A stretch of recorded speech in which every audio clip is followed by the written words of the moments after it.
Chapter 81-81. Manticore X High Orc. You are listening at Novel Full. Audio. Lilith's lips were slightly glossy as she licked a sticky white cream from the corners of her mouth while leaning against Raven's chest. Neither wore any clothes as they showered after breakfast.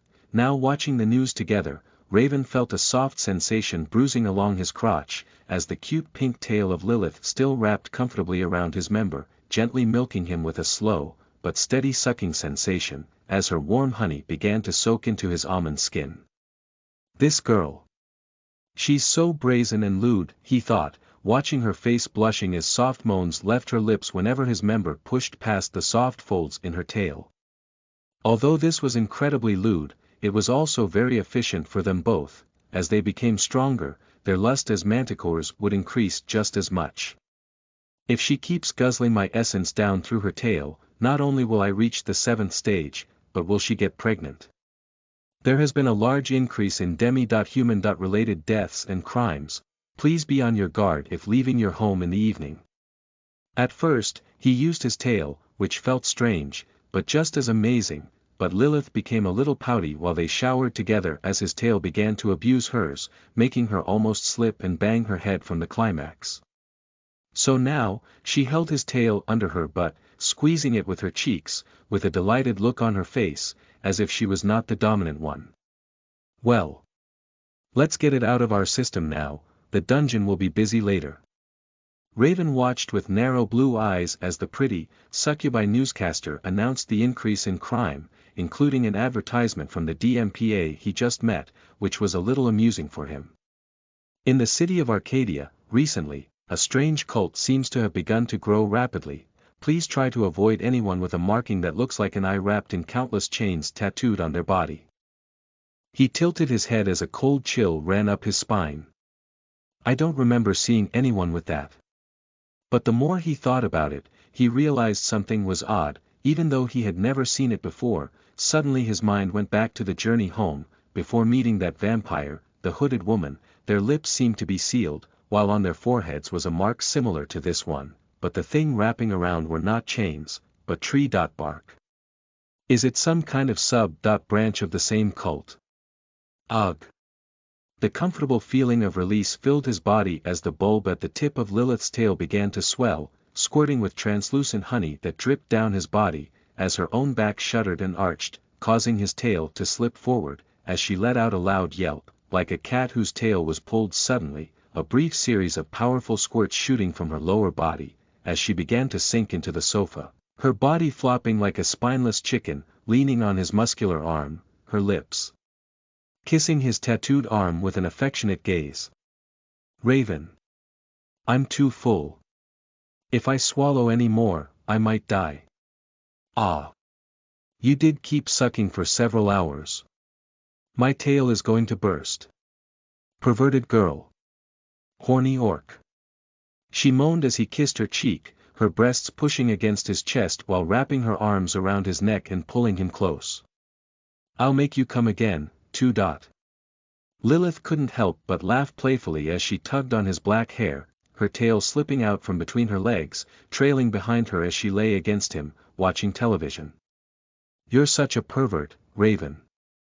Do you know how many women are now watching you thinking about your dick?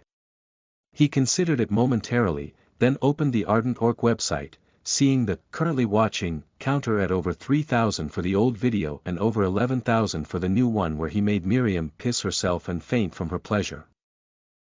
Raven felt a sense of pride, but the amount of money made just from these 2 videos made him want to star in more. Heh. I am an orc, why would I care about negative opinions about being a porn star? Alright, that's enough for today.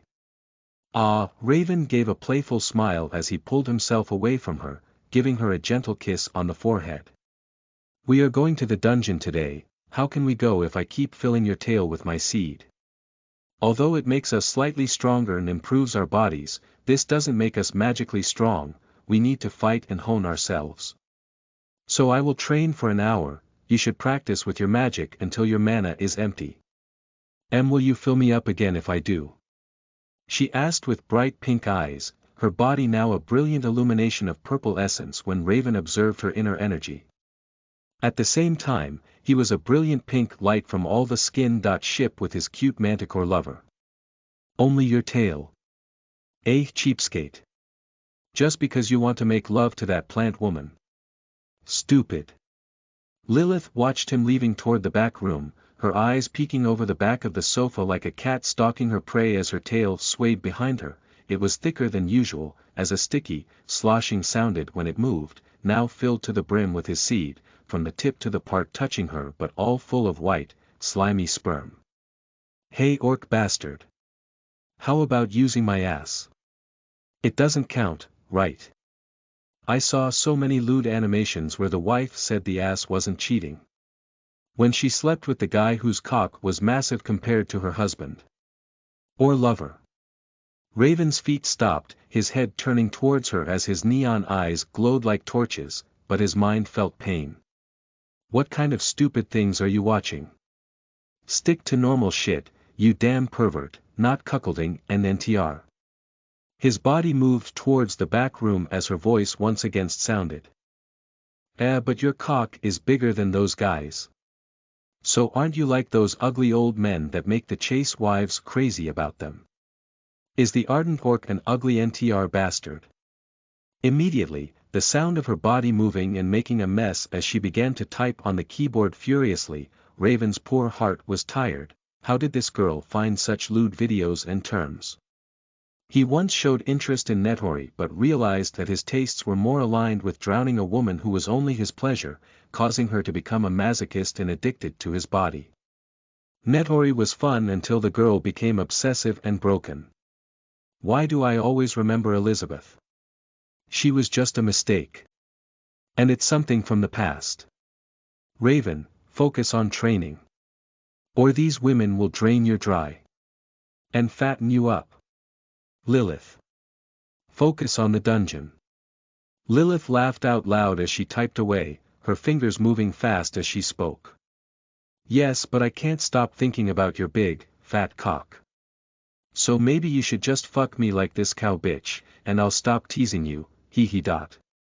Raven rolled his eyes as he entered the back room, wrapping his hands in the protective gloves, not to protect his bones or hands, but to protect the steel pillar in the center of the room. As he took the position, his hips lowered before sending out a powerful jab, causing the entire room to almost shake, the iron pillar's hard surface denting slightly. Fuck me, darling. Miriam's voice sounded on the loudspeaker as his fists smashed into the pillar. He started to lunge forward with his knee, the huge pillar almost crunching under his assault, before he pulled back, punching again and again, the pillar cracking as the sounds of metal and stone crunching could be heard throughout the dungeon. On my ass is full of your hot sperm. Fuck this slutty cow bitch. The video continued as the little manticore on the sofa watched the video in full 8K HD and likely replaced herself with Miriam as she repeated the same words, as a wet sound echoed in the living room. On my pussy is full of your thick creamy sperm. Fuck me, Raven. Make me your wife. Seed me. This slutty manticore bitch. Raven, like a Buddhist monk trying to rid himself of desires, began to attack the pillar with a more ferocious onslaught, his punches moving faster than before, his knees connecting with the pillar with more force, as his body moved with grace, slamming his feet into the ground like a stampede to flow into the next attack, each time hitting the floor with such power that it created small cracks in the concrete. I need to ensure the new building has something to practice with. Although it's hard, and my body is being pushed to its limits with each strike. The iron is also reaching the same limits. His thoughts became more focused as he continued to train himself, blood began to seep from his cracked knuckles, and the pink energy within his body began to rapidly expand and permeate into his flesh and bones, his mind feeling light and clear. In contrast, his body trembled, cracks forming on his feet, knees and knuckles as the thick blood dropped on the ground as the howls of Lilith seemed to compete with Miriam's sensual moans. While Lilith was also training her body to take the orc's rod. Chapter 82-82. You are listening at novelfull.audio. A beautiful woman was running, her body like the wind as she tore through a dark forest, the trees narrow and dead. Without a single leaf on their body, during spring when the buds should have been sprouting, only death remained in this forest away from the bustling Arcadia city. Ha, ha, finally. Her soft voice sounded as the soft silver locks of her hair swayed in the huge moon above, which bathed her in its gentle light. Her breathing was rough as she approached a huge figure on the horizon, yet her body was extremely agile, clearly something inhuman. She quickly entered the castle's broken door, rusted metal. She shattered wood filled with the stench of mold, but the ground ahead of her was missing, instead, a huge empty black hole, where only a huge drop seemed likely. Her only path was to run along the weathered walls to the distant stone floor on the other side of the room. So annoying. Why doesn't she renovate this place? Her tight muscular legs tensed as she began to rocket along the walls, rapidly running across the broken floor, her arms with sharp claw-like nails stabbing into the gray bricks, pulling her elegant body deep into the castle.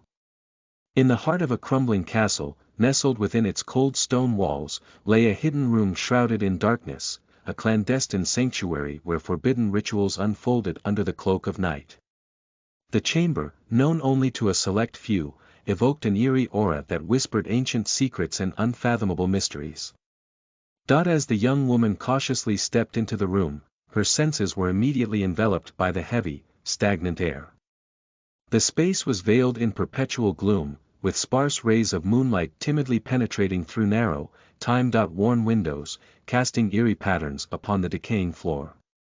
Shadows danced ominously upon the walls, twisted and contorted as if they harbored untold secrets. Still gloomy and filled with the stink of mold. The walls themselves bore the marks of clandestine meetings, adorned with faded symbols, arcane sigils, and cryptic messages. They seemed to have been etched with purposeful intention as if channeling the energies of dark forces long since banished from the realm of light. The faint scent of incense lingered, mingling with the musty air, evoking an unsettling blend of mysticism and decay. An ancient stone altar of a beautiful woman sitting on a huge throne stood as a macabre centerpiece in the center of the room. Its surface, worn by the touch of countless hands over centuries, revealed traces of long-dried bloodstains, a testament to the rituals performed upon it. "Grandma. You have been missing for so long. Forgive my absence." The woman gave a soft bow, her short height almost identical to the woman sitting on the throne, even weathered, the image of supreme beauty as she looked toward Arcadia City. Candles, their flickering flames casting elongated, distorted shadows, surrounded the altar, casting a dim light that barely illuminated the cryptic symbols inscribed on its edges. The room resonated with a palpable sense of foreboding, as if unseen eyes watched every move made within its walls. Why is this place so dark and annoying? If they made it more appealing, we might get more members. Whispers of long-forgotten incantations seemed to echo in the silence, stirring the imagination and evoking a primal fear.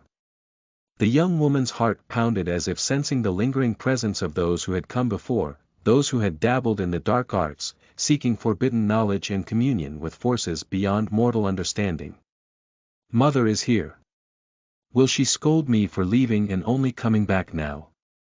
Will big sister also spank me again? Please be away. She entered the huge auditorium, a massive round table with countless women in stone chairs, each wearing a black robe. At the same time, their bodies held the same tattoo, visible when their faces turned towards the intruder. A large eye wrapped in vines and chains. The young woman was caught between fascination and trepidation in this chamber of occult secrecy. She was drowned by her nostalgic feelings, remembering playing in this room with her grandmother and older sisters. Now, it was filled with strangers, or rather new blood who seemed to have made her wonderful memories stained with disgust as the girl stepped forward, sitting on the second most prominent seat, without any greetings plopping her voluptuous buttocks down, as she looked across at the other women, her red eyes penetrating and fierce. However, that imposing face was destroyed when her short body leaned forward, and her massive tits were crushed against the stone table, making her look like an obscene porn star, causing many older women to giggle. Suddenly a deep female's voice sounded. "My daughter Armina, why are you so late? it's been 5 years, and you only just visited your poor mother now. Ha! What's poor? You started some strange cult, and not my work is super hard. Why did you use my childhood drawing as your symbol? Stupid mother. Why are you so embarrassing? Oh my Armina, you are so rough and aggressive. What happened to my cute girl that would only say, yes, mommy? I will be a good girl. Such a sad life this is. Sniffle. Oi. Mother, that was 500 years ago. Don't be speaking like I'm still a child. Ho ho ho, you'll always be that little girl to me, too scared to drink blood, so you chose mommy's milk instead. So why is my cute Armina back home? There must be a reason, right? Armina was momentarily silent. The more she thought and tried to organize her words, the more embarrassing it was to say them aloud. The other women weren't strangers, some were their servants of generations or descendants, while others were her blood-related sisters, which made her shy. Oh, my. Armina's face is so red.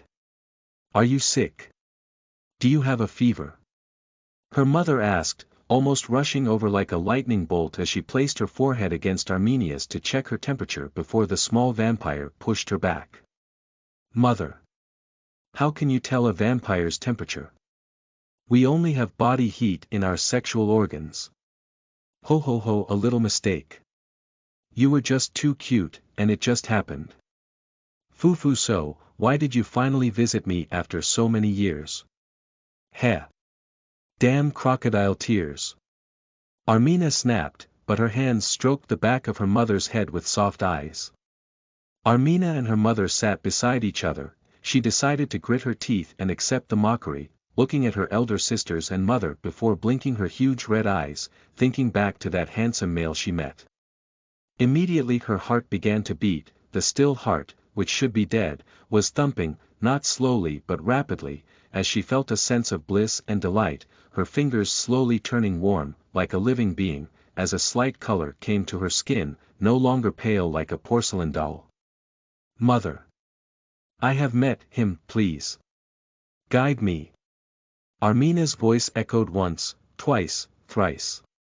When the third repetition ended, all the women looked at Armina with different eyes. They were soft, like a woman listening to a younger family member speaking of her first experience with love, especially her mother.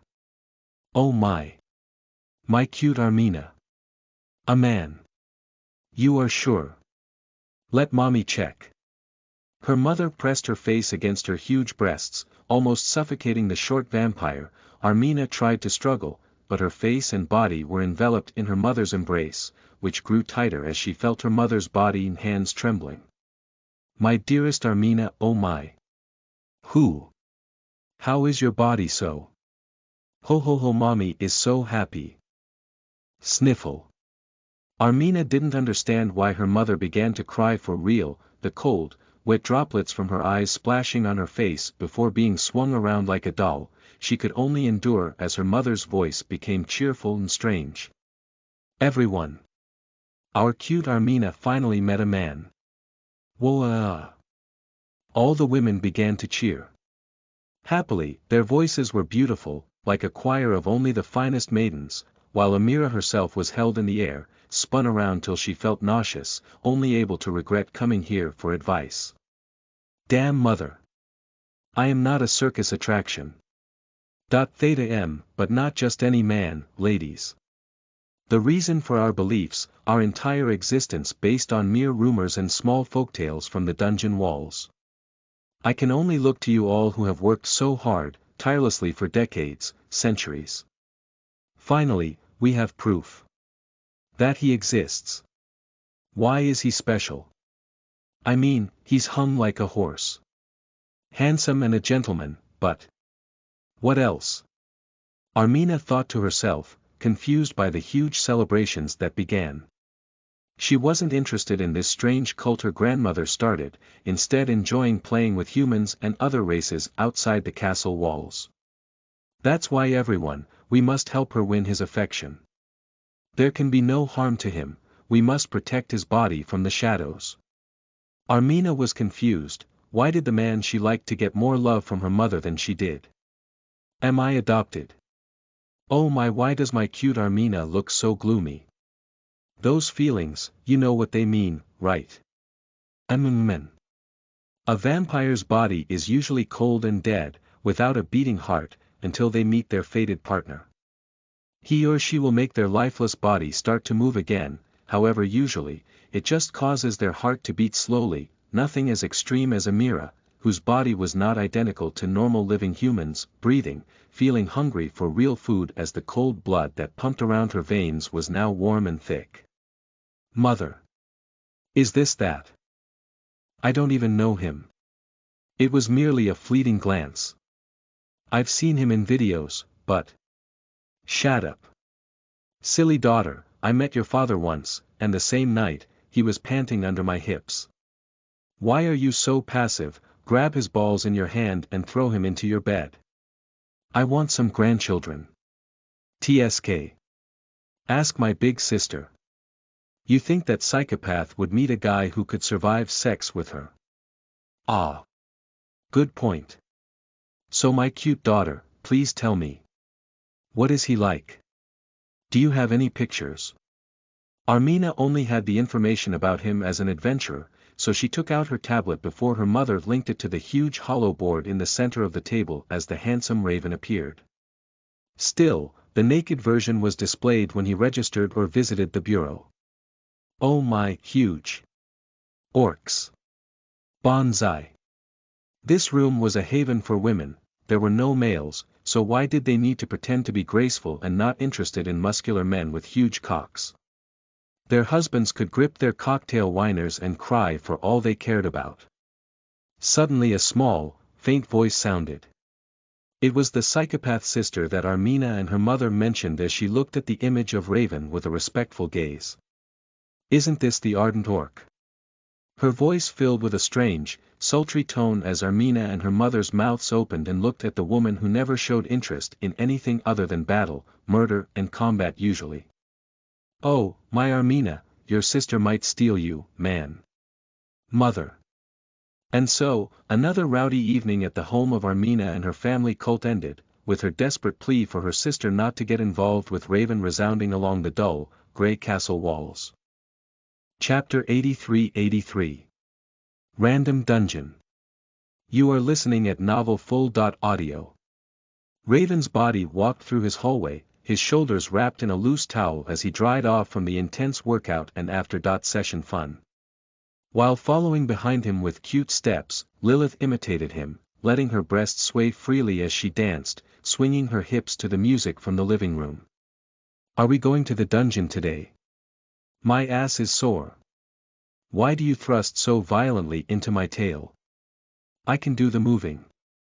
I like how slimy and tight it feels when I push deep, though, you don't push hard enough, so it doesn't penetrate through that strange ring. Lilith's foot kicked out, the smooth skin slapping his back with a wet sound. Raven didn't feel any damage, rather, it made his back crack pleasantly. Maybe I should visit a massage parlor, or does the ardent fox offer such services? He stepped forward, snapping the towel off his body as it whipped the tits of Lilith, who let out a yelp, her body falling to the ground with her tail stuck in the air, shuddering. Bastard, my nipples. Hurts so bad. Manticore abuse. Raven snorted and looked at the manticore that cried wolf as she played with her nipples, with her cheeky smile on her face, pressing them between her fingers, teasing him with her long tongue seductively sliding along her lips. Theta TSK, get dressed. Hee hee, you got hard, right? You love my cute tits. Ha ha ha, I am the best. Like this, the pair began to get prepared. First, they would get some basic clothes from the armored outfitter, then see if the basic armor he ordered from Melzentai was finished yet. The pair left his apartment in high spirits. After he handed the pocket money he saved for her, Lilith stopped being naughty and began to wonder what she could buy while holding his hand like a good girlfriend. Her eyes seemed to snap towards any woman that might look at him, and she stared at them with daggers before swatting them away with her tail. Ah, peaceful, my little woman repellent, if only I wanted one. Oh, It's the old man. Lilith shouted as the familiar bus seemed to be waiting for them at the stop, while the tired man Raven saw the other night, who was afraid of him, slowly got on. The guy seemed to have anxiety issues and slowly moved towards the single seat at the front. Let's go. Raven, the smelly old man, will let me on for free. He. What smelly old man? He's so kind, why do you make him sound so bad? Her little butt swayed before his eyes as she dashed towards the bus. The cute black purse with long steel chains was in her hand. If someone wanted to steal it, they would need to be extremely powerful as she began to swirl it around like a damn flail, causing many people to rush out of her path. She seems more wild and uncaring since she started taking in my essence. Raven. Come on. Her happy shouts came as she twirled around on the bus, the old man watching her with a rare smile as her long black dress almost revealed her ass due to the tail following her body. Oh, old man. A single, please, we're probably not coming back tonight. Raven asked as he gave a slight apologetic bow to the two passengers for making them wait. Don't mind it, go sit down, stop that stupid girl dancing, her fat ass isn't something people want to see. Humph. My ass is so soft and fluffy. Raven loves my ass, hee. His voice was stern, but he didn't want pervy men looking at her. It appeared this old man had no problem speaking his thoughts when someone acted strange around him. Lilith stopped spinning and sat beside Raven, a slight bounce in each of her steps while her tail pressed against his leg as she watched what the man was looking at on his phone. Ha, stupid old man. Raven loves to lick my ass. Oi, who licks your stinky ass? Go back and wash your brain out in the shower. Raven replied as he grabbed her tail's tip, causing the cute manticore to shudder and yelp quietly. The bus quickly left, its engine roaring to life, with Lilith jumping up on the seat as the pair made it to the first stop. She held her hands onto the pole in front of her as she kicked her heels together, making her boobs jiggle before she returned to bouncing. Raven chuckled, stroking the back of her neck gently as he sat next to her, putting his arms around her slim waist and holding her close to him, ignoring the old man's stern gaze in the rearview mirror, feeling how warm she got after all her bouncing and dances. Lilith stared into the bus ahead, her lips slightly parted with her tongue peeking out from her mouth. It seemed she enjoyed dancing like that, even if people watched her. Raven was content enough, just keeping his eyes on her perfect face. Brrr. The bus's loud hum became quiet as the pair moved from the bus stop, the Armor Outfit store only a few minutes' walk, as Lilith's hand wrapped around Raven's with a gentle grasp. She squeezed his fingers lightly, showing off how slender and smooth they were compared to his. The beautiful manticore slowly turned her body towards Raven, with one of her long toes brushing against his leg as her tail swung side to side. I don't know why, but this woman's every action makes me horny. Her breath fell over his ear and cheeks as he reached under her dress to grab her ass, pulling it as they entered the armor store before she quickly dashed away with a skip, seeing lovely outfits with her sparkling eyes, holding her cute purse, as her mouth opened wide at the prices. Raven. It's so expensive, my cute little pocket money will die. What do you want? Raven walked over to check the outfits she chose, for him, a simple tight bodysuit and pair of steel plated boots were his items. Because of his ability to change the form, he believed something that could stretch was best. This was a little pricey but suited him well. While Lilith chose a cute weighted dress that would stop her from showing her ass and hairy muff to everyone, as this girl refused to wear underwear, while she chose a black pair of tight pants similar to his bodysuit. Honestly, the image of her wearing these pants and crawling towards me on her hands and knees is super erotic. There's even a hole in the top for her tail. I bet her ass will show slightly. Erotic as fuck. He thought as he pushed aside what was now a growing bulge, making Lilith laugh, looking over at Raven as she twirled around before smiling. He stroked her long hair with a light touch, admiring her shapely figure as she turned towards him. Raven likes my butt. Lilith's purple eyes met his as he stared at her backside. She took her phone from her purse and began texting, laughing seductively into her palm. Who are you messaging? Emily. Saying her boyfriend loves my ass. Oi. It's okay, she already knows you like to give women cream pies. Dot. Suddenly he realized the women around him were building a network without him knowing, as he took the clothes with several spares and decided to spend the 500 credits to buy them all together, letting Lilith use her pocket money for snacks, perfume and things she wanted, rather than things she needed. A small grin appeared on his lips when he wondered what he should ask for in return for buying her expensive clothes. After they changed their clothes into the training outfits, many of the women in the store were drawn to the tight bugle, now perfectly outlined from his bodysuit, with a belt and shoulder straps for spare knives and other items. Raven, are you an exhibitionist? No, why? I can see the shape of your willy. Do you like it? Amen. Then it's fine. They left the armor shop, taking their time walking down streets lined with buildings of red brick. The air was crisp yet comfortable, with the smell of fireplaces filling his senses. His gaze landed on an antique store across the road, where he noticed it looked like the interior had been stripped out for repair work, while his eyes quickly locked onto a sign that read, "The shop is closed for repairs." Well then, shall we try a random dungeon, Lilith? What's that? Raven himself only learned about them last night. After he told Emily his level, she began to say that sometimes traveling to the dungeon wasn't quite the best idea, as sometimes you might be ambushed on the way home, so most of the low-level adventurers would get to 10 clearances with the random dungeon feature. He lifted his arm, showing the usual bracelet and blue screen that hovered above it, showing various details. After he swiped away from the usual naked screen, it showed a new function that seemed to be level 15 and over only. You see this? Ah. Mine doesn't have that. You're level 5. So unfair, you cheated to level 15.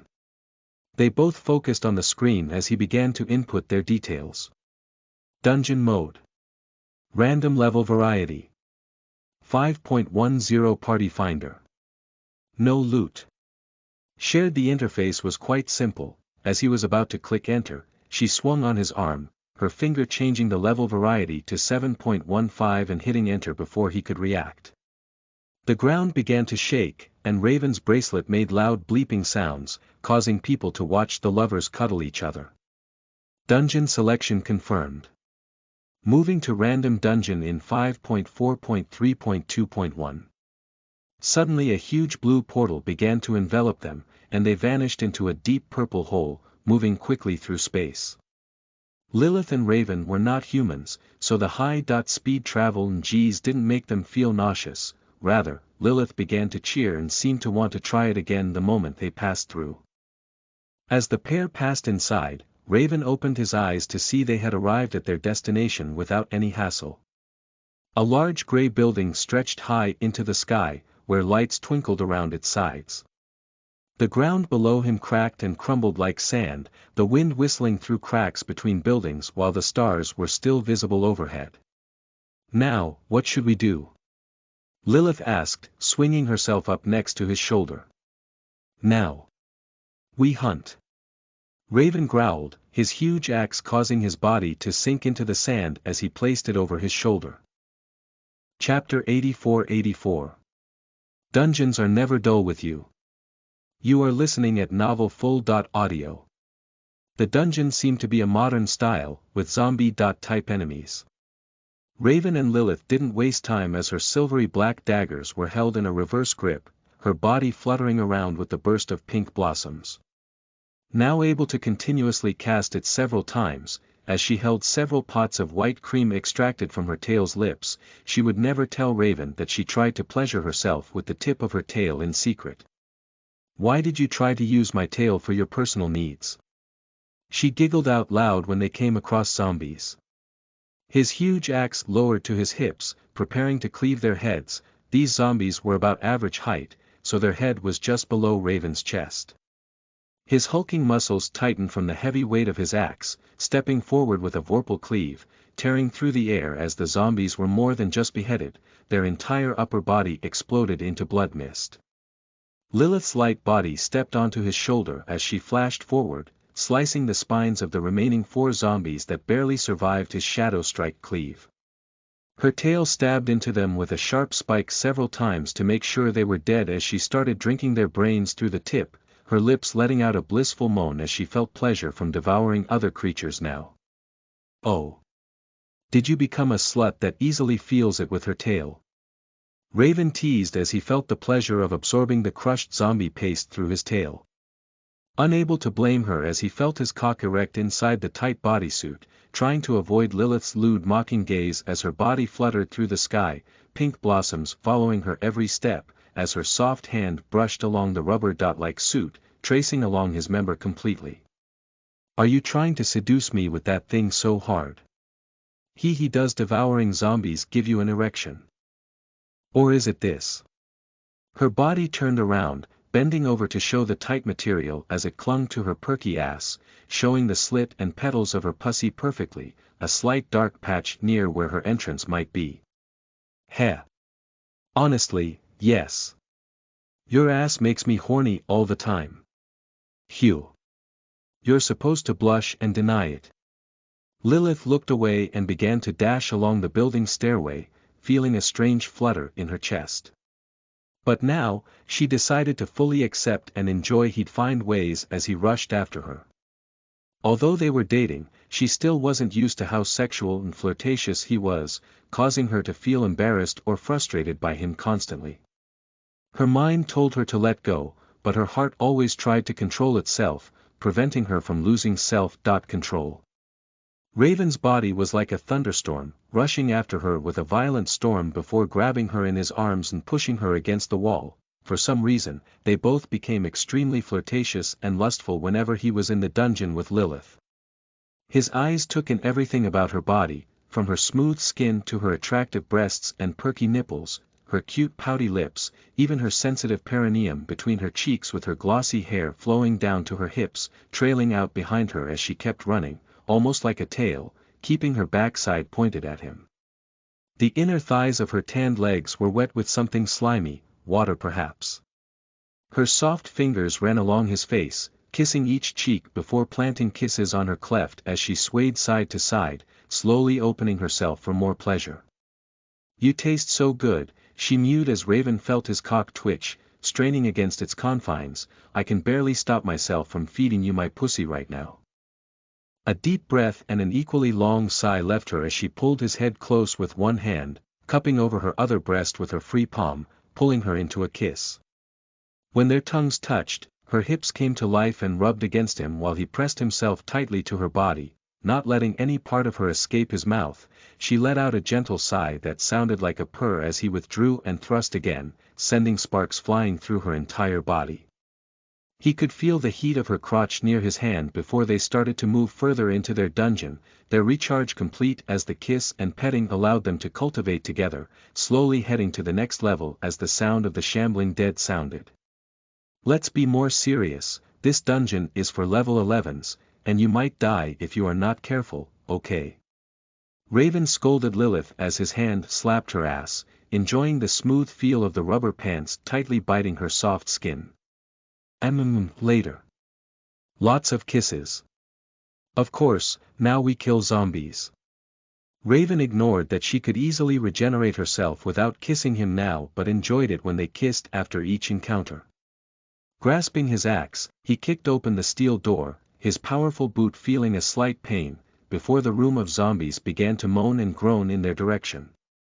The room was like an office block, with white walls and a glass-like floor at their feet.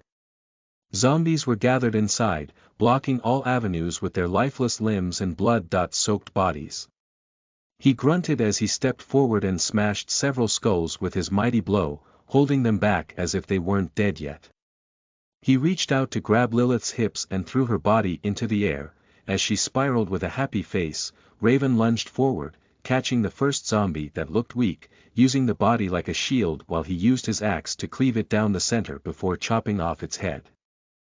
She continued leaping from table to table, using her tail to tear apart the lower level undead, using her blossom skill to retreat from danger, while Raven's huge body swung them around like ragdolls, trying to attract the majority of their attention as he felt a slight sensation of fatigue on his arm and shoulder muscles. The dungeon itself seemed more complicated than expected, having multiple rooms stacked one above another with floors that looked like subway systems or regular office rooms, as each level was separated by doors, allowing passage for monsters and loot, with stairs leading up to higher levels where the undead would gather in greater numbers, so much that they started to annoy him.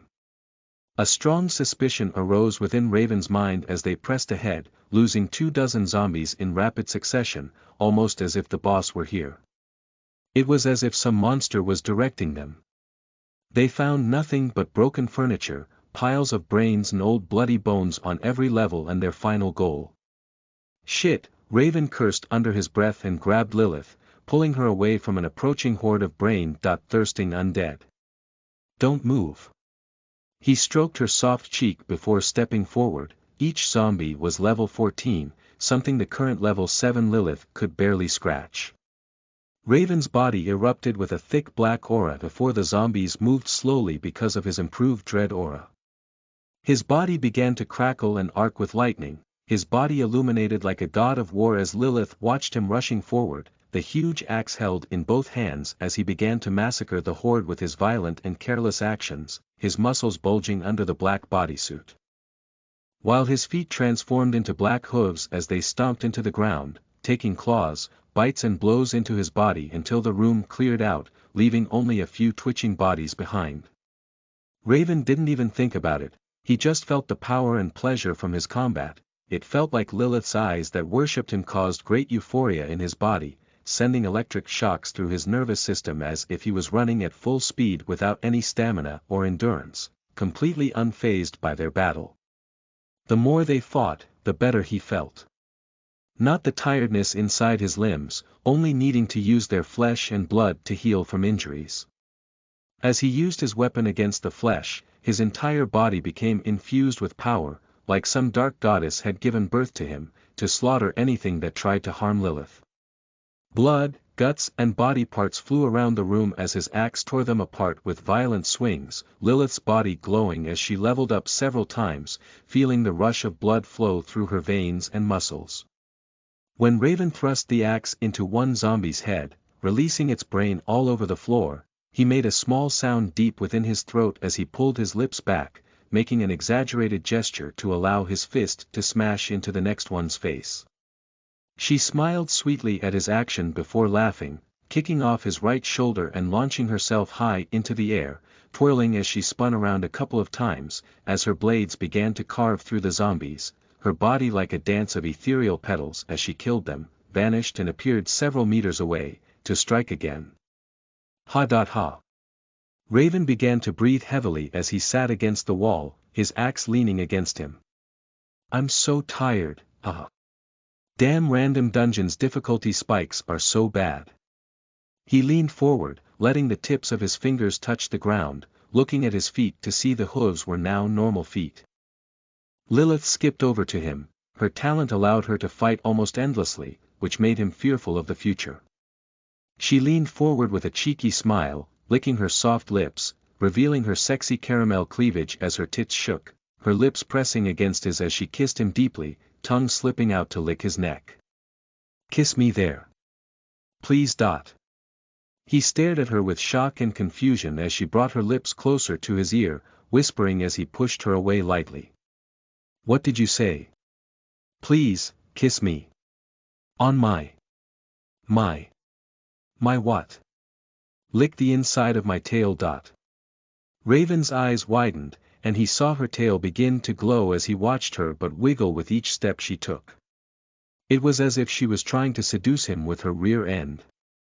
He couldn't resist such an erotic sight, so he lowered his head and kissed the tip of her tail, tasting the smooth flesh as he slid his tongue into her slit and licked around, moving deeper with each pass.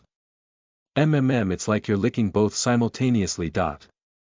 Lilith groaned before he pulled away, sticky honey dripping from his lips. Let's finish the dungeon, if you do well, I'll do it until you are satisfied. She giggled at his reaction before turning and walking ahead of him. They went through the rest of the dungeon and easily killed the last few zombies, looting their corpses for a few items. The third floor was a giant hallway with a lift at the end that opened into a large room filled with plants, with a door in the far corner. This is probably the boss room, huh? Raven thought, noticing the door saying, Manager's office, let's go. Ah, be careful. NN. Chapter 85-85. Undead CEO. You are listening at novelfull.audio. The room was ruined, with broken desks, cubicles and paper strewn around it, with a dark yellow color covered in mud and dust as if it was years since it last touched. Raven looked around to notice the huge room, like a massive greeting hall for a company dinner or something. Lilith's soft tail wrapped around his waist as she stood to his left, watching with her beautiful purple eyes for any enemies. Still, the room was empty, apart from the broken chairs and the strange skeleton with rotting meat hanging from his chest and hips, with blue eyes that sat on a huge black executive CEO chair, his flaming eyes watching the pair in silence. Why is this monster not moving or attacking? Raven thought as he looked at the murky windows that showed a desolate and destroyed city. Outside the window, he could see a strange church and university close by, Lone Star. At the same time, a burnt village was visible in the church graveyard, with death and destruction lying around. Raven. What do we do? Let me go first. You try to make yourself small and stealthy. Then kiss me first. Lilith leaned forward and kissed him deeply, their tongues dancing around each other's mouths. His lips were soft and warm but strong enough to keep her standing still. The feeling of her smooth tongue made his body shiver while her fingers ran through his hair. Raven smiled softly and broke off the kiss, looking down into her deep purple eyes. Recharged? He asked, wrapping his arms around her slim body. Yes, I feel better now. She replied, reaching up and kissing his cheek before she pulled away and slipped past his right side. His lips grazed over her forehead, smiling gently. He followed her movements and saw Lilith crouch low, slip beneath a desk and crawl behind it, using it as cover. Raven whispered, "Good move." He turned to the man in the dark corner and stepped closer, ready to run. That was when the door burst open, and 3 men rushed in, all carrying Eastern blades. Their faces seemed to be quite fresh as they lunged towards him with a slight semblance of life. Raven ducked under the first one's blade, kicking out and hitting his knee hard. Raven kicked again when he bent his leg, sending the man crashing onto the floor. At that moment, Lilith snuck up behind him, swinging her daggers to hit them repeatedly, getting a grip on the neck, severing their nerves and skull. The final man threw a punch at Raven's face, which he dodged quickly and sent the man stumbling backwards. Raven smiled, taking his axe, he punched the man in the throat, lifting him off the ground and slamming him against the wall with his huge axe, his colossal strength crushing the corpse into a gray paste and bone dust. Raven walked over to the man, who had fallen forwards on his front and was breathing heavily, blood trickling from his nose and mouth. Raven grabbed the man by his hair and slammed his forehead into the floor, leaving a bloody dent. After that, he pulled the man back and ripped his throat out using his sharp tail's barbs. Both manticore tails stabbed into his skull, wrapping and entangling each other as they devoured the essence, like mixing it and exchanging food by mouth. They moved it between their tails like some form of a strange kiss. How dare you kill my subordinates? I am Chu Feng. My system. Ayami. Himari. Why? Why did you betray me?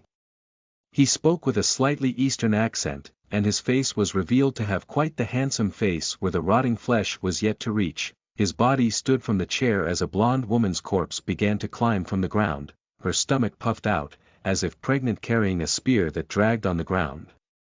Damn that, Alexander. Damn you, that smells just like him. The 2 corpses shot towards Raven, their speed was extremely fast, while the Eastern sword sliced across Raven's chest, followed by a forward kick, the woman's spear aiming for the place he would dodge with a fierce thrust. Raven jumped back, rolling over to avoid the spear, while Raven's right foot landed on the man's spine, causing the man to fall to the floor. Raven spun to catch the next attack, but the woman was no longer there. Raven growled softly, his eyes narrowed in anger and rage. A voice came behind him. "Don't worry, baby. Clang. Sparks of silver light splashed around the room as Lilith's dagger stopped the spear that almost pierced his kidney, her tail smashing it to the side as she stepped on Raven's back, wrapping her arm around his neck as he stood up, her legs tightened, crouching with both daggers in a reverse grip, as flowers began to flutter around her body. "Baby, don't be mad, I'll let you step on my pussy later like that lewd animation in your business folder." No wonder she's using the stupid term baby and speaking about those things. Damn Phyllis. That's your business folder, looking for plays to make me try on you. I am being charged with false crimes. In the next instant, she leapt from his back, vanishing into thin air, using the momentum to propel her blossom ability to move even further as she twirled rapidly, slicing the woman's flesh with countless rotating slashes. At the same time, her tail stabbed out fiercely like a deadly lance. The woman toppled forwards, trailing blood and gore, with a red flower blooming on her shoulder, the petals fluttering as she fell to the floor with a thud. As she lay on the floor, with blood leaking from her gut, the woman reached up to grab the handle of her spear as if trying to pull it free with a single hand. Her gaze met Raven's, and the look in her eyes was filled with sorrow and lament as if she wanted her misery to end. He noticed Lilith was planning to play with her as his axe caught the huge swing of the man named Chu Feng. "Lilith, end her suffering. Devour her, even the soul. Don't let her be reborn in this horrible dungeon. That's. I will shoulder the sin with you. Even if it's not something we should do. I won't leave your side. Your ability doesn't scare me." Raven's words caused her heart to skip a beat. This was the ability only females had. The ability to erase an existence by draining not just its essence but its soul, as humans might call it. Raven nodded, taking his axe and blocking the way towards the woman. Lilith grabbed the woman by the hair and pulled her head back to expose her throat, clenching her jaws as the narrow needle penetrated her neck and devoured her existence completely. "She will probably have nightmares tonight," Raven thought as he deflected Chu Feng's relentless blows. Lilith would not only devour them but accept their memories and experience. As she swallowed this woman, she realized the man named Chu Feng and her living in a world where an apocalypse suddenly happened. A man named Alexander foiled this man's plans and then condemned him and her, who chose to remain loyal to him till the end, to become flesh-eating monsters. Sadly, the woman chose to stay because she carried his child. But the moment she was infected, the baby died, as did her hope. Tears poured down Lilith's eyes as she knelt holding the woman, the kind girl gently letting her tail absorb the woman until she became a white powder, slowly fluttering through the air and sucked out the broken window. Raven's body moved with an agility never possible by a normal orc, his hips almost bending over completely to avoid the agile slashes of Chu Feng, whose assault became frenzied upon the woman, Nadia's destruction. "Enough, damn you!" he roared as he swung his axe and smashed the man's face, breaking a tooth and sending him flying across the room to land on top of his dead companions. Chu Feng did not attempt to get up and instead rolled over the floor, crawling towards the door. With his chin bleeding, he slid along the floor, knocking over a desk and leaving a trail of blood behind him as he rolled to his hands and feet, crawling like a spider and lunging towards Raven with deadly attacks. Raven circled the room, dodging the slow and heavy attacks from Chu Feng and seeing Lilith stand up slowly, wiping away her tears and pulling her daggers back inside her sleeves. "Are you all right?" "NN." Raven smiled softly at her, spinning and running after Chu Feng, still crawling towards the door. The man was about to enter the hallway when Raven snatched him up and tossed him into the large window near the wall, his body shattering the glass and sending shards to pierce through the office's interior. "You fool! You are going to die!" Chu Feng screamed, spitting blood as he crawled to the edge of the window. Raven sighed and stepped forward, grabbing his wrists, yanking him back, and driving his axe through his chest. This time, the boss was only level 15, something he could handle easily, but before Nadia was alive, his level was over 22. Strange. She was a source of his power. Good riddance. Chu Feng's screams echoed as Raven cheated, tossing the man's corpse off the huge building before hearing a loud crash. Raven glanced over to see his body smash into a car lodged at the main entrance before it exploded, causing the wall to blow apart and sending pieces of wood and metal flying everywhere. The massive fireball spread out, and a second vehicle came crashing in, exploding when it crashed into the wall. More vehicles exploded, and fireballs flew through the windows as flames spread throughout the building. Chapter 86-86. To you who seeks my return, you are listening at novelfull.audio. Raven's body moved towards the back of the office. Inside the black safe with a digital lock was the dungeon's completion reward. It's interesting that it's not a chest but a safe. Did we get anything cute? There was something that troubled Raven since they entered this dungeon. Even after killing so many zombies and the boss, there was no notification for experience gain or credits. He wanted to check if there was some information on the Bureau's datapad. But nothing. I don't understand. In the lower floors, we got to experience, but once they became more human-like. It stopped coming, like some bug in the system. That doesn't make sense. He whispered. Suddenly, he felt Lilith's soft body pressed against him before wrapping around his arm, her warm breath tickling his forearm. Lilith, did you get any experience for the last floor and the boss? Her cute eye peeked towards him before tilting her head, shaking it before pulling her tongue at him. Nope, I got no pennies, no experience, only a wet. Okay. Raven interrupted her as he stepped towards the chest, wondering if he would need to enter a code before it popped open the moment he approached, with two strange crystals inside. One blue, one purple. Which color do you want? Purple. It feels like it's calling to me. Can I have it, Raven? I felt the same towards the blue one. It was strange because he couldn't analyze the strange crystal with his current datapad, only showing the words, no data, when he scanned the item like others they found. However, the moment he picked up the blue crystal as if it had been waiting for him, the blue began to shimmer before melting into his hands, permeating his skin. Arg. Ugh. Both of them began to convulse, blue veins protruding and writhing under their skin, as countless snippets of memories and thoughts began to fuse with their minds. Raven had no idea what Lilith saw, only noticing that her level skyrocketed as she muttered the names, Althea and Samantha. When he tried to overcome the pain, a strange couple appeared in his mind, a male with a huge sword, walking towards a mass of disgusting creatures, undead, mutants, demons and other horrifying creatures, his left hand an Eastern-style sword, with a red and black glow, his right hand a blue Western sword, with a white glow, his back was broad, tall with pointed ears and long white hair. Yet Raven couldn't see his face, only the sheer regal aura from his body caused him to freeze on the spot, even in this strange dream-like memory. Sarah, you said you were pregnant. The man's voice was nostalgic, similar to Raven's most dear family. He began to erupt with a bloody aura, steps hastening as he rushed towards the endless horde of undead.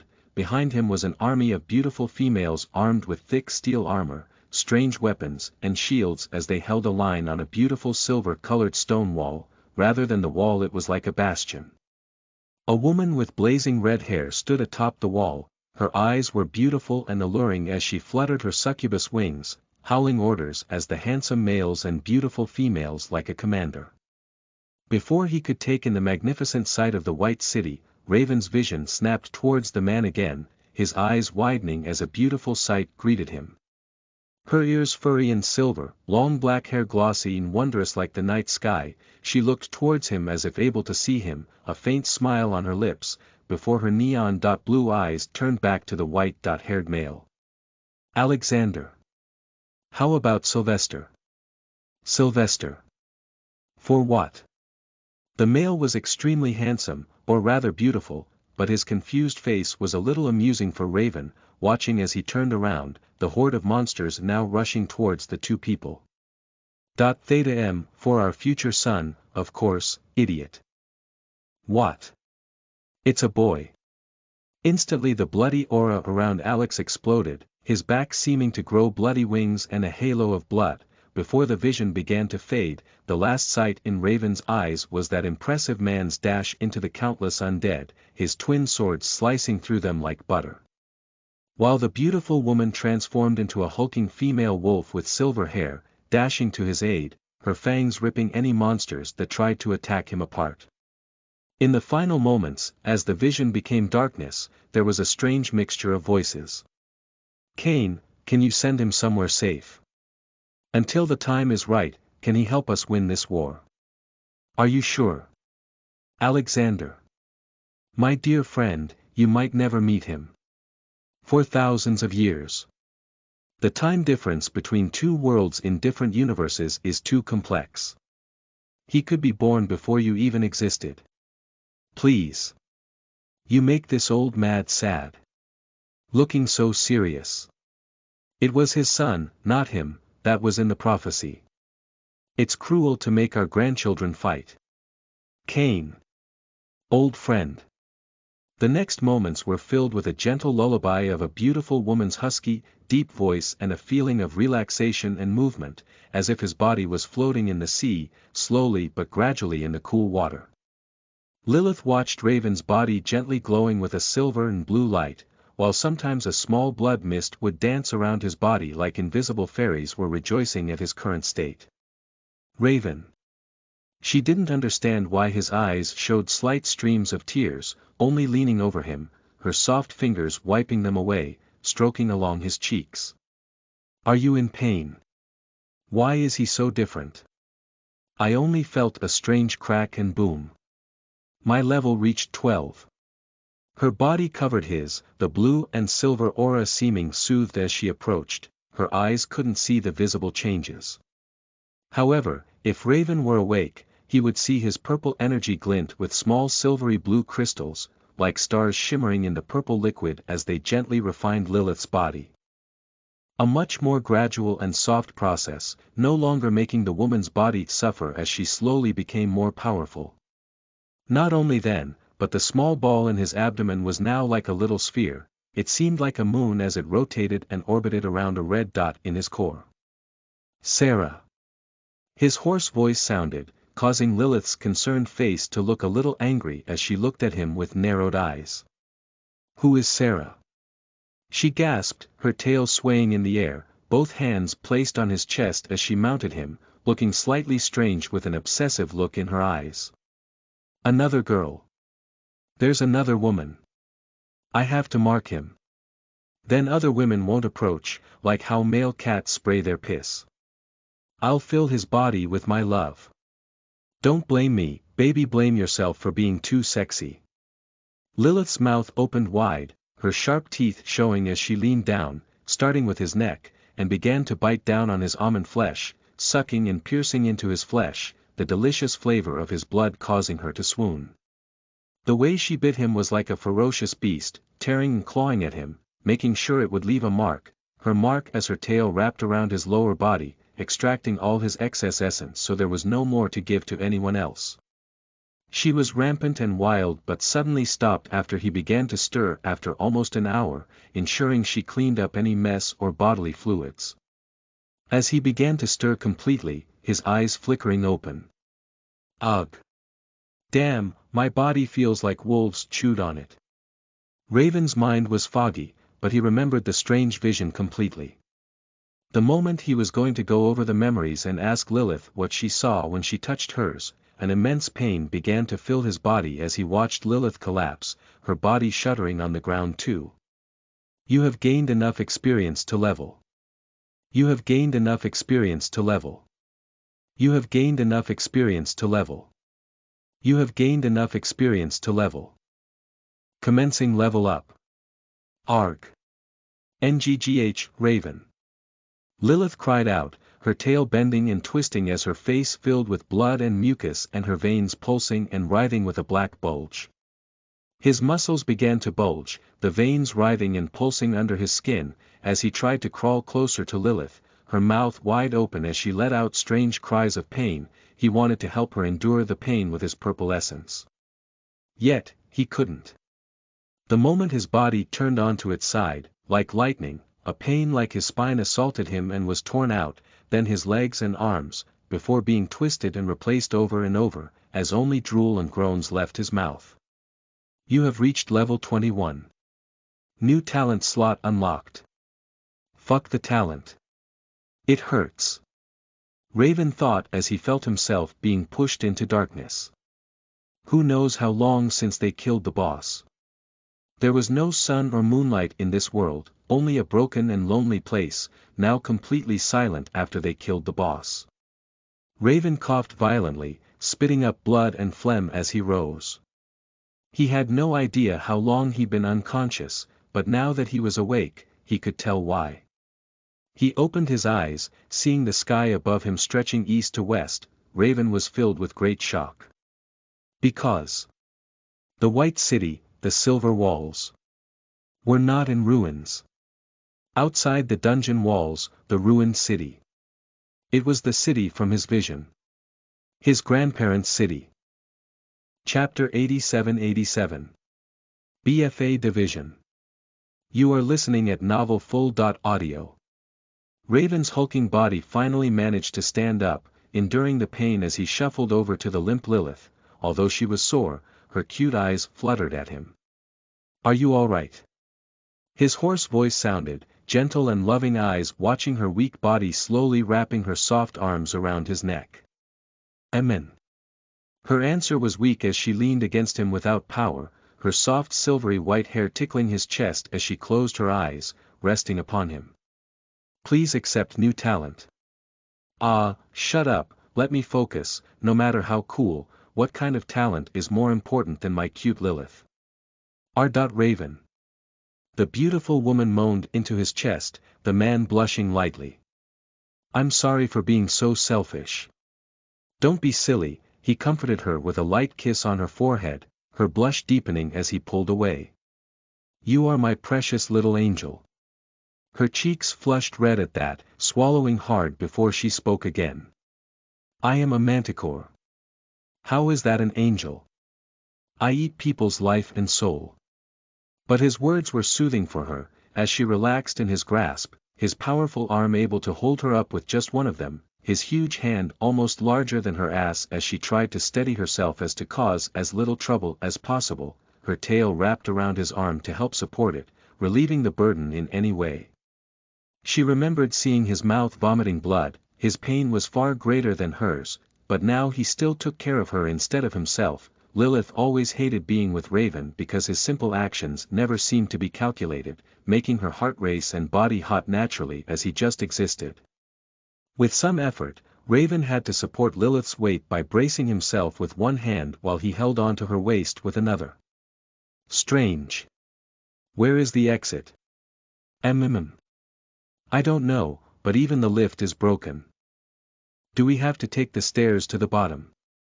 Lilith moaned, her face looking sad, while Raven felt a sense of fatigue building up in his body. However, his vitality and stamina recovered endlessly, his body had some maximum limit, so he couldn't recover fully after exerting himself. There was no trail, despite him being at the 8th gate, thanks to that damn crystal and Lilith's plump body. A door ahead of them must have also been connected to the inside since he saw the light shining behind it, as a feeling of déjà vu rose in Raven's head. But he wouldn't find an answer if he stopped thinking about this, considering all those traps leading up here. We should get going, at least, to let her be safe. Neither could read the door's message, which was stated in a long-forgotten Eastern language. This door shall allow only one to pass through safely, those after shall face great tribulation but may find great benefit. Should they survive? Lilith did not speak out loudly, as Raven would make fun of her for missing everything. The guy has such a twisted mind. The doors had fallen silent as soon as he started to examine their meaning. He grabbed the knob of the brass handle with 2 fingers and pulled it up gently. There wasn't much to expect from that dark stone hallway leading out as both of them began stumbling forward towards the flickering lights, accompanied by the clattering of old iron pipes overhead. "Lilith, you enter this strange lift first." He had some hunch. Thus, instead of climbing inside together, he wanted her to enter first, his instincts sure of her safety as he let her down from his arms, the thick muscles twitching, finally released from their overwork. "Ah! I was so comfy," she whispered, as their tails brushed against each other as if to show affection before her eyes looked at him, those violet orbs always making him happy. "Go on, be good and go, I'll make your favorite dessert if you do." "Ah! Really? You're not lying, right? There isn't enough time for a proper meal or bath when everyone needs healing. And the monster could try something mean when a tired girl sleeps." Her reaction was quick. It made Raven realize she had spent nearly 5 hours in her state, giving away how hungry and thirsty she'd become as she skipped into the lift, her steps light and happy. The lift rose steadily under Lilith's legs. He rested his elbows on the circular railing next to him, smiling softly to hear the happy jingling of her wings as the wind passed across the corridor. It made her sound like a bell, not that he'd complain. Lilith suddenly looked back at the relaxed Raven, who was sucking on a dragon stick, watching her slowly leaving the dungeon on the lift as she began to panic, thinking she hit a button but made a mistake as Raven grew distant, his body shrinking as she vanished into the distance. "Raven! Come back! Turn back to him!" "Stupid lift," she shouted, pressing the buttons and pulling the levers until some snapped off completely. Raven also understood how weird this machine worked by then. Half a door was closed to contain a cylinder full of thin, glowing ethereal gas. This metal pole even blocked 2 doors which only slid upward together due to his weight pushing it past.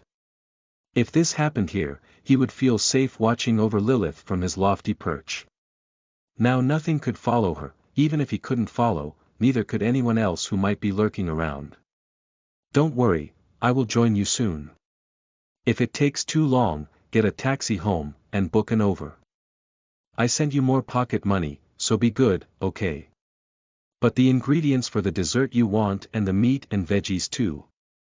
His words shocked her, and she began to laugh uncontrollably. "Ha ha ha, Raven. Raven. Who would think about the shopping and my dinner now? Idiot. Fool. I will make sure to add lots of mushrooms and peppers. I know you hate them."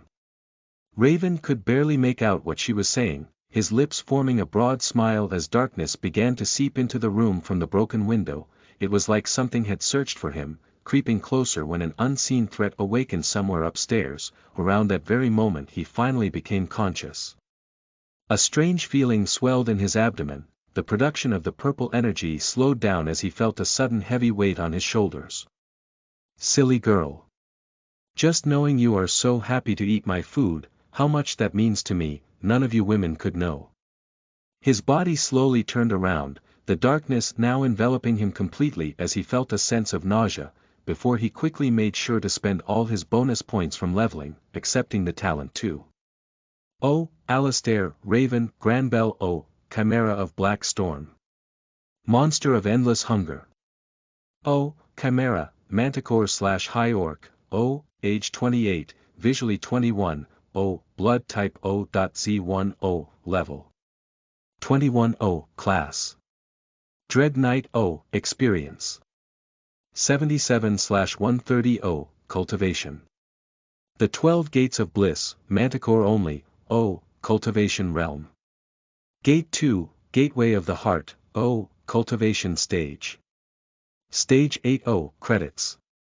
750, 1180 Lilith's pocket money, strength.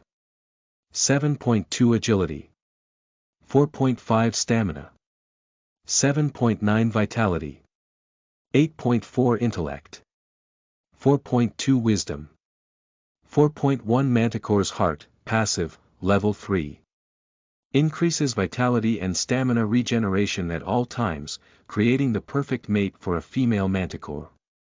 Shadow Strike, Level 6, dash towards an enemy and brutalize them with a dark cleaving double strike, causing heavy shadow damage, ignoring defense.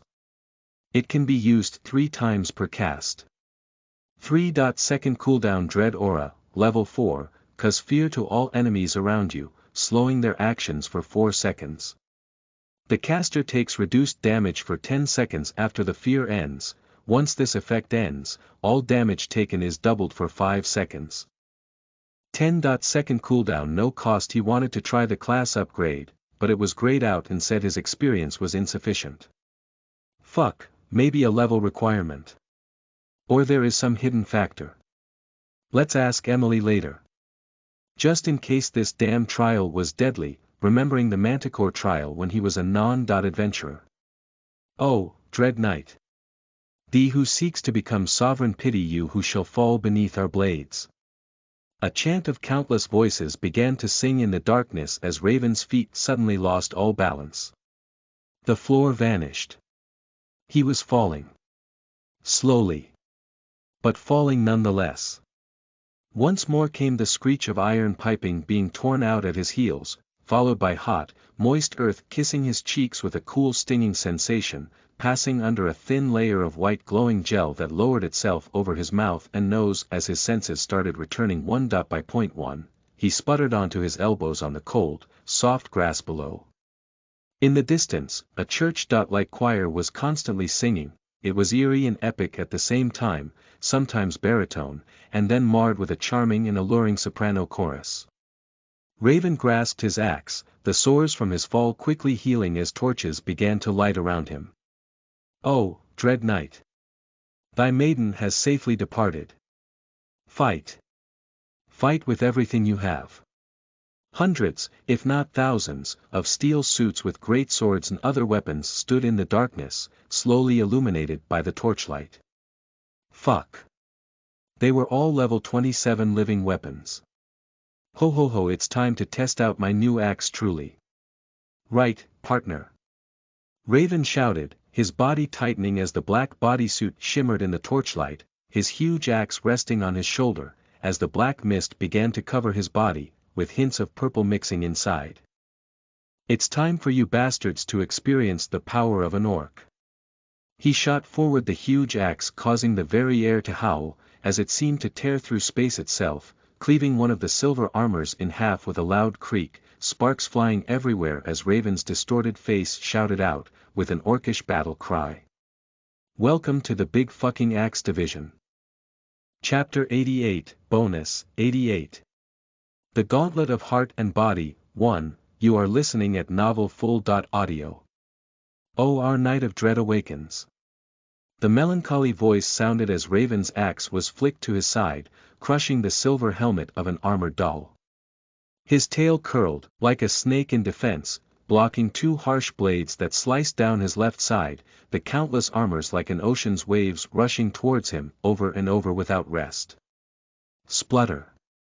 Blood began to splatter all over the ground, his body filled with deep gashes and wounds, while the living armors and dolls were fine, unless his axe destroyed their heads, they continued to attack him without care. Arise, and slay your darkness to hear victory drums. Bright is tomorrow's dawn as soon as these shades give birth to earthly gluttony. The strange voices mused selflessly, the melody causing Raven's head to ache as his fist smashed forwards, cursing the chest of another doll, the bright sparks from his black hand filled with shimmering scales and claws as they easily ripped the living doll apart. Fuck, they aren't living, so I cannot drain them for extra sustenance.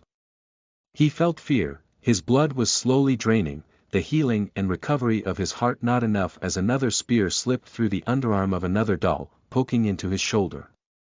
The blade sliced his flesh like a piece of banana under a razor blade as blood and flesh oozed from the wound, several swords taking advantage of this moment.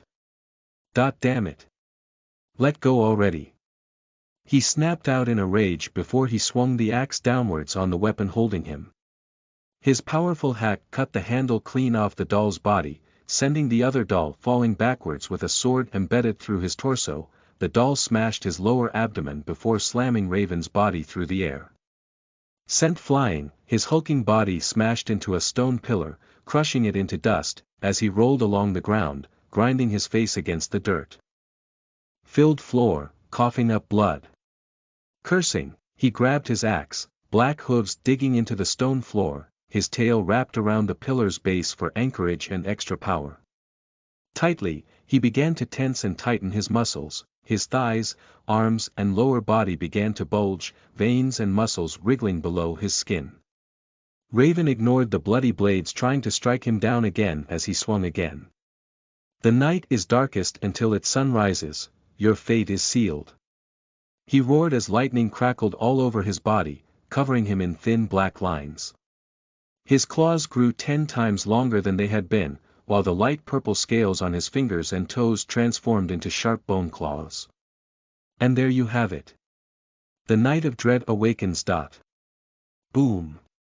A torrent of explosions from the powerful lightning struck the living dolls, their bodies like dominoes blasting away from Raven, who stood covered in wounds, his eyes glowing dark blue. His face was masked in darkness, with a huge black axe that swayed in the air. Slowly, his body crackling with black lightning in strange mist, he stepped closer to the half-stunned living dolls. You little fuckers, think it's fun to stab me repeatedly? He growled with a distorted voice. Raven's body, like a bullet from a gun, launched forward, his axe held at his waist before his body began to relentlessly spin, round and round, causing a huge torrent of black wind to dance around his body, crackling with steel and lightning. He became death, ripping and tearing the steel dolls apart like toilet paper. Come! He bellowed, kicking away an armed doll's head and stamping hard on its torso, sending the still living metal puppet flying through the air. I am the dominant one now, motherfucking bitches. He roared. Before he began to slash and smash all manner of things, swords, armor, the occasional wooden frame or tower, anything he could tear, crush, punch and rip apart without thinking about it, his rage boiling and bubbling until even the shadows couldn't hold back his fury. Then, Raven noticed his blood and flesh drying up quickly, as if someone had sucked it all out, as if he hadn't fed since the night prior. As his right hand changed shape to that of a clawed dragon or griffin, his skin became tighter and more shiny. This is so fucking weird. His body seemed to swell, expanding outwards as his muscles thickened, transforming from bulky biceps and pecs into smooth but powerful shoulders, while his tail grew longer and thicker. His feet also lengthened and changed, growing claws upon them and a feathered tip. Now with a long-haired mane plaited down to his back, his face remained the same, with a more sinister and vicious look. Raven's boot crushed the final doll's head, and he finally felt a sense of relief, as if the challenge was over at last, taking a deep breath as his exhausted body almost stumbled, the lightning and black mist dissipating completely. Fuck. It hurts to exist. He stretched his back, sighing as his chest heaved. The room around him was covered in blood and torn wounds. Where should I begin? He sighed, picking up one of the living dolls, a small female with pale blonde hair, and smashed her head into another doll's face, throwing the smaller doll away as he waited for the next part of this strange gauntlet. What's going on? Why does the voice know my class, and how could a normal human survive this trap? Stage 1 complete. Good work, valiant Dread Knight, he who walks the path of darkness to protect his sunlight. The voices announced, causing Raven's body to shrink like water draining from an empty cup. The next stage will take you to your true form and purpose. Suddenly, all the air rushed out of his lungs, filling his mouth with sand, while a distant bell rang in his brain, sending waves of pain through his mind. And then he saw what seemed to be the entrance of hell as a pitch-black lake of fire awaited his arrival. Chapter 89-89. The Gauntlet of Heart and Body, 2, you are listening at novelfull.audio. His eyes widened at sight before him, causing Raven's heart to ache. Despite his body being almost broken and exhausted, the feeling of experience entering his body slowly recovered that pain and emptiness. Fuck. What is this? Emily. Raven watched the twisted black walls filled with fire and desolation, her body torn apart, the former bright vines and brilliant flowers now wilted, her beautiful skin peeled, as her arms were twisted and torn apart, her eyes plucked out, as strange images like those of ghosts floated around this hell. Our night of dread failed his task unfinished. The sunlight has perished, and so does his meaning of existence. That annoying announcer with the soft voice, like a noble from the Middle Ages, his voice was extremely well spoken and quite similar to those tea-loving conquerors. What task? Why? Why would Emily become like this? His body ignored the burning heat, the scalding of the magma's bubbles that popped, splattering his scales as they melted away like dirt rinsed from a plate, his almost flesh bubbling as it was burnt. Raven knew it couldn't be the real Emily, but that didn't change his feelings. Why would he stop just because she might be fake? He couldn't control his feelings as his fingers began to pull away the slimy walls that encased her, the warm blood peeling and gluing to his flesh, and it tore away, the bodysuit already melted and fused with his flesh, like a disgusting melted black cheese fused with his flesh. He was in agony, both physical and emotional, as he watched her vines and the brown, dry, wilted flowers moving. Emily. Tears welled up in his eyes as her hands lifted from her sides. Raven's beloved's words were flowing into the depths of his heart. Dawn will soon rise. I won't die here. I shall be reborn again in your arms. Her bright and beautiful green eyes blinked at him, even though they were gone physically, he could feel them. Closing his eyes, not the withered and burnt flesh touching his cheeks, but her soft vines, smooth, delicate fingers, ignoring what he saw, instead treating her like the Emily of outside, the light of hope shining brightly upon him. Don't you worry, Raven. Everything's going to be all right. The final words from the broken corpse, like a last sigh before her death, as the body of Emily began to scatter into black particles of dust, leaving Raven in silence, his body shuddering as the flame's wounds rapidly healed. Still, his anger, the burning fury of his heart, couldn't be controlled, the purple mass in his abdomen swirling rapidly as if to answer his feelings. And so, Raven continued along the path, following the hellish black river of flames, with gooey flesh walls of fire, sometimes seeing old friends, people he met at work. His eyes faced forward, sometimes even killing those still alive with his axe. Death was better than suffering. So he believed. Meanwhile, a huge magical array was painted inside a strange throne room. Sitting upon the throne was a handsome male, his body coated in black armor, with a giant greatsword sheathed beside, his height at least 7 feet, his body thick and muscular to match it. He was watching the scene of Raven walking along the river of the damned. His actions and choices were amusing to the male, who sat with 2 rows of smaller knights in dark black armor, their faces are hidden as they knelt in silence. Oh, this challenger is much more interesting. The lord on the throne whispered, causing the entire room to shudder, all the knights looking at their king with awe. A beautiful woman stood beside the throne watching Raven with enchanted eyes. Her body was dark, with beautiful fairy-like skin, and her eyes were black, void of any light as she watched, her eyes glistening. My daughter, you find this one interesting. The Lord noticed that his daughter was watching when he dropped into their realm, her eyes never blinked or left his body each moment. Strange. Of all the countless challengers, this is the first time. Is my daughter of 4,000 years finally hitting puberty? Ah! What a sad life, to be a father with only his daughter who seeks another man's embrace. My liege. One of the knights snapped him out of the lament of his growing daughter. His head turned toward the knight. Yes. Ah, we must see more of this challenger. Thus I propose, instead of testing him with mere living dolls, we send out real warriors. Maybe even one of us could go. In the huge image of Raven, who merely looked ahead of himself, seeing a human in red armor lying motionless on the path, it tried to torture Lilith. As he moved forward, the swarm of these living dolls was nothing more than swatting flies. He might get stung, but that would never stop him. Another corpse, so soon after the first. It appears, my dear princess is correct, the Lord said softly, but why does he feel different from other challengers to date? It's as if he isn't even going through the challenge. Why does he keep hugging the walls? What is he doing? The king asked because, to them, there was no Emily or Lilith on those walls. Gladius, you go. If you lose, do not worry, it proves he is worthy of joining our order of dread. I will bring you back but as a squire bdnvl.m. Yes. My lord of dread. Back in the fiery lake, the last of the dolls were destroyed, Raven's level reaching 24, his fists bleeding as he wondered what the hidden talent was. Something told him that his cultivation technique was stopping him from activating it or letting him see it, but he couldn't be sure.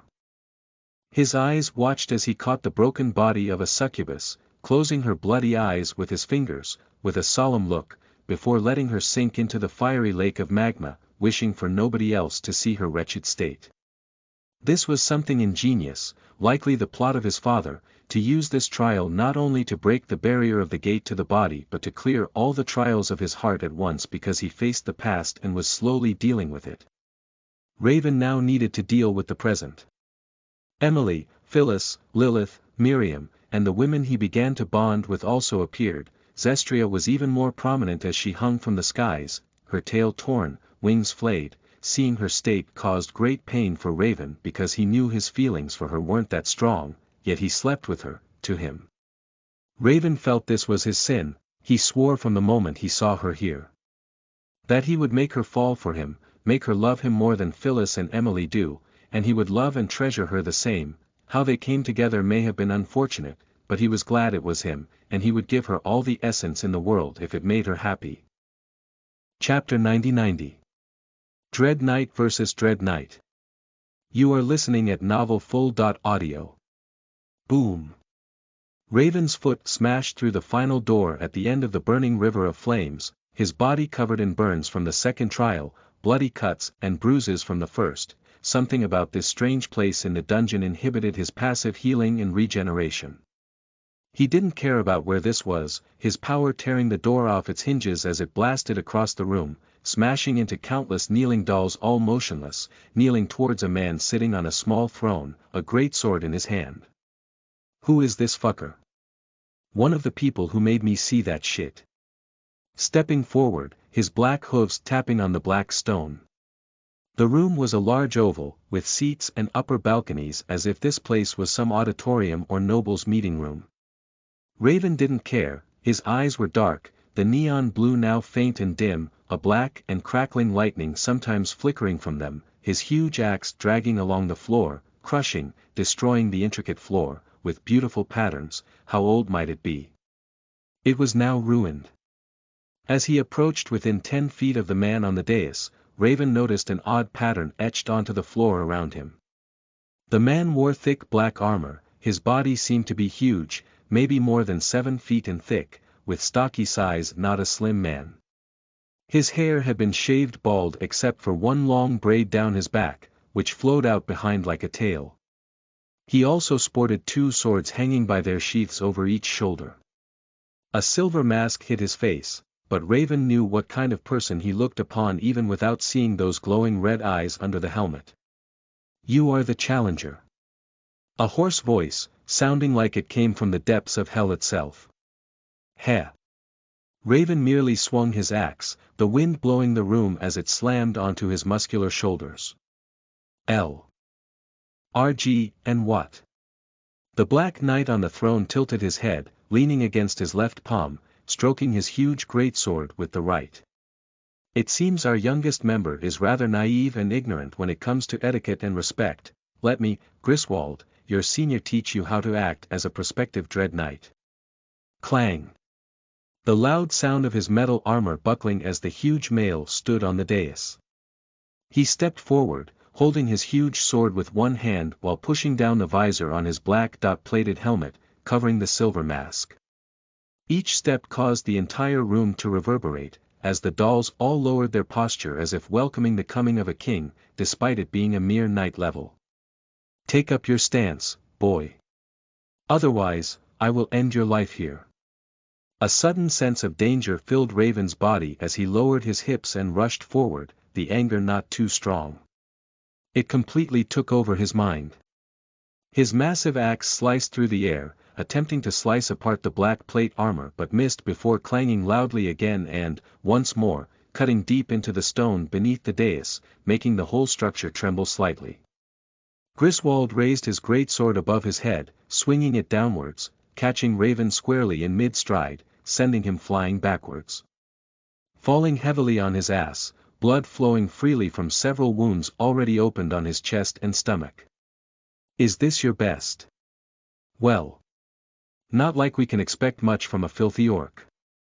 Another blow landed, hitting Raven so hard that it sent him sailing clear across the arena, slamming into another wall, with dust and stone exploding from the area he impacted.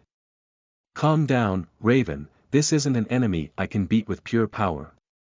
He insulted you, insulted your mother. Let's crush him with the intellect and knowledge mother gave us. You still stand. A tough or, at least. Griswold stepped off the dais, his steps loud, a powerful aura constantly slowing Raven's body each time he approached. There was something strange that Raven realized on the second strike. It wasn't that Griswold surpassed him completely, it was like he moved at a fraction of his speed whenever within 2 meters. Dread aura. He's using the same skill. But it seems passive. Phew. Big talk from a man too fearful of wounds he hides behind a steel coffin. Folly, don't try to engage me in mental bat. Bang.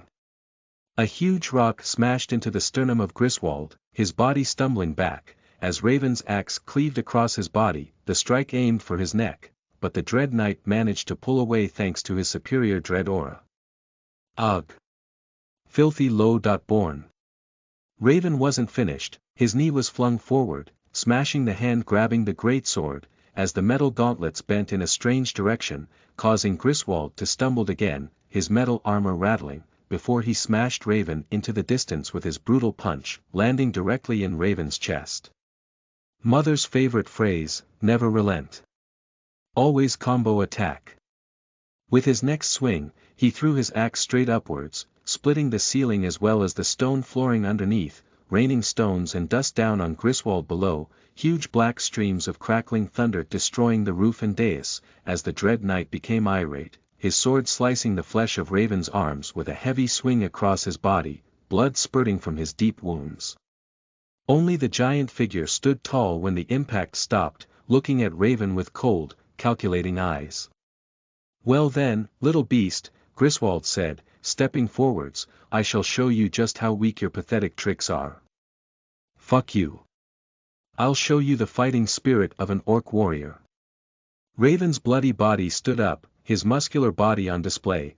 Thankfully, the broken armor would repair in 24 hours, he paid extra for the body suit to repair itself and cleaned once every 12 hours. So handy. His vision was blurry, the axe in his hand felt heavy, and the trickle of blood from his wounds was like small lakes leaving the mountain named Raven. But he refused to fall. No matter how many times he got hit. No matter how badly he was beaten, he'd fight until death. So he charged ahead, taking 3 more strikes from his opponent, throwing punches wildly, only to get caught by the mighty hands of Griswold. They both fell to the ground together, rolling around on the floor, grunting, growling and snarling, punching and kicking, trying to break free. Suddenly, they rolled aside, falling outside the arena, crashing through the doors and shattering them, breaking the glass panes. Both men rose to their knees, panting, breathing heavily. After a moment, Griswold spoke. Now, young orc, tell me why you think yourself worthy of my position as a Dread Knight. What kind of knight fights like an animal? Griswold's voice caused the entire room to shudder as his sword jangled, pointing towards Raven's bloodied chest. Fuck your way to fight. If I win, I win. Who cares how unsightly? Black shadows began to swirl around his body, forming a strange form, unlocked new talent, Dread Mantle. His body was wrapped in an eerie black mist that formed a long cape, with sleeves wrapped around his arms hands, the powerful claws. Your weakness is revealed. You have no honor. Griswold spat out, lifting his blade high. Don't underestimate me because of my way of life, asshole. He launched himself off the floor, his boot striking Griswold's head, sending his body flying, but Raven grabbed the man's arm, smashing him onto the ground as his sharp claws pierced the knight's black armor like cheese. Bang! His muscles bulged as he tightened his body to swing the 7-foot giant over his head, slamming him into the ground, crushing and breaking the beautiful stone tiles, ruining this arena, a blissful look on his face as the black mantle formed countless sharp spears, all piercing the knight's body. Over and over, blood began to ooze from the body of Griswold. Raven didn't care, his tail began to coil around the man's neck, holding him off the ground as it tightened around his airway. So, knight. Is honor worth more than your life? More than the life of your most valued people? The spear points tore open Griswold's torso, revealing his insides, turning the armored plates inside out. Blood poured forth, filling the cracks between the floors. What do you know of honor? My father died defending his family, protecting mine from the orcs. Do you understand that? Orc scum killed them, murdered them. They should die. Every last fucking one of them. And if they refuse to obey me, I'll kill them myself. Raven roared at the disgusting words of Griswold, releasing his hold on Griswold's neck as his body was sent flying through the air. At the same time, Raven used his dread aura, dashing forward, he grabbed his axe that was buried in the formed throne before swinging down with all his power, both arms filled with writhing muscles and veins as he sliced through Griswold's back, pinning his body against the throne's walls. There was nothing left of Griswold but a pile of guts and organs, the smell almost unbearable. He turned to find the dolls now watching him in silence, their fake eye became wide as they watched him, some shaking in fear, others laughing nervously. What are you looking at? Get on the floor. Raven snarled, yanking the axe from the gooey mess of the former dread knight Griswold. Suddenly, loud clangs sounded, the floor now filled with over 50 silver-armored dolls, all pushing their faces into the ground as if worshipping Raven, as he stood bathed in the sunlight that started to shower from the roof above before that annoying voice sounded. Oh, wondrous dread, knight of passion and fury! Thou hast defeated thy brother and become the lowest seat knight. We welcome thee, Lord Alastair Granbell first. As the 13th dread knight. Lord of the damned and fiery lake of regret. Raven didn't care about the voice, he watched as the entire room began to change, the floor became marble, the throne pure black, with a huge wolf for the backrest with 2 paws for his armrests. Slowly, he sat down on the throne, his body exhausted, as finally, he felt something. Something inside him cracked. Not only did he defeat this stupid knight and have his class upgraded, but he also broke through the 3rd gate. Status. A tired thought, as his axe slipped from his hand, only to hover into the slot beside his throne. Somehow, he felt cool. Alastair, Raven, Granbell. Chimera of Black Storm. Monster of Endless Hunger. Chimera, Manticore/High Orc. Age 28, visually 21. Blood type O.Z1. Level 27. Class. Dread Knight, Lord of the 13th Seat. Experience. 50/270. Cultivation. The 12 Gates of Bliss, Manticore only. Cultivation Realm. Gate 3, Gateway of the Body. Cultivation Stage. Stage 1. Credits. 3750, 1180 Lilith's pocket money, strength.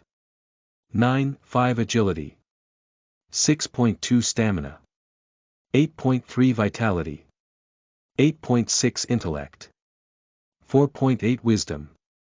4.9 Manticore's heart, passive, level 3, increases vitality and stamina regeneration at all times, creating the perfect mate for a female Manticore. Shadow Strike, level 6, dash towards an enemy and brutalize them with a dark cleaving double strike, causing heavy shadow damage, ignoring defense. It can be used 3 times per cast. 3. Second cooldown Dread Aura, level 4, cause fear to all enemies around you, slowing their actions for 4 seconds. The caster takes reduced damage for 10 seconds after the fear ends. Once this effect ends, all damage taken is doubled for 5 seconds. 10-second cooldown. No cost. Dread Mantle, Level 1, you are the Lord of Dread. This mantle is your own, nobody can take this from you. Grants the user a protective cloak of gloom that can cover the entire body at the cost of a rapid drain of willpower and stamina. It can also be used to attack the enemy when all is lost. Trust in yourself. No cooldown, so that's why I am so fucking exhausted. Ha, ha. He wondered how he could return home. A moment before the thought entered his mind, knowledge flooded his head, causing his nose to bleed before he could even check the changes in his body thanks to breaking into the gate of the body.